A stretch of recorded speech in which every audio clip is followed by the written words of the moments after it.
Sir ನಮ್ಮದು ಶಿವರಾತ್ರಿ ಮಹಾಶಿವರಾತ್ರಿಲಿ ನಮ್ಮ ಗವಿಗಂಗಾಧರೇಶ್ವರ ದೇವಸ್ಥಾನ ದಕ್ಷಿಣ ಕಾಶಿ ಅಂತಲೇ ಇದಕ್ಕೆ ಹೆಸರುವಾಸಿ. ನಮ್ಮ ಗವಿಗಂಗಾಧರೇಶ್ವರ ವಿಶೇಷತೆ ಏನಂತಂದರೆ ಇಡೀ ಈ ಬೆಂಗಳೂರು ಸುತ್ತಮುತ್ತ ಆಗಲಿ, ಈ ಕರ್ನಾಟಕದಲ್ಲಾಗಲಿ ಈ ಗುಹೆ ಒಳಗೆ ಎಲ್ಲೂ ದೇವಸ್ಥಾನ ಇಲ್ಲ. ಅದು ನಮ್ಮ ವಿಶೇಷತೆ. ನಮ್ಮಲ್ಲಿ ದೇವಸ್ಥಾನ ಗುಹೆ ಒಳಗಿದೆ, ಮತ್ತು ಪಾರ್ವತಿ ದೇವಿ ಮತ್ತು ವನದುರ್ಗಾದೇವಿ ಸಮೇತ ಇದೊಂದೇ ಇರೋದು.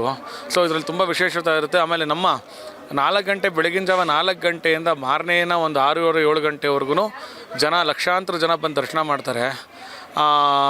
ನಮ್ಗೆ ಗೊತ್ತಿಲ್ಲ ಅದು ಎಲ್ಲಿಂದ ಬರ್ತಾರೆ ಜನ ಅಂತ. ಅನ್ಸುತ್ತೆ ನಮಗೆ ಇದು ಮಿರಾಕಲ್ ಅನಿಸುತ್ತೆ, ಎಲ್ಲಿಂದ ಬರ್ತಾರೆ ಜನ ಅಂತ ಗೊತ್ತಿಲ್ಲ. ಸೊ ನಮ್ಮ ಗವಿಗಂಗಾಧರೇಶ್ವರನ ಪವರು ಮತ್ತು ಅದ್ರ ಶಕ್ತಿ ಆ ರೀತಿ ಇದೆ ಅಂತ ನಮ್ಮ ಗ್ರಾಮಸ್ಥರೆಲ್ಲ ಅಂತ ಅಂದ್ಕೊತೀವಿ.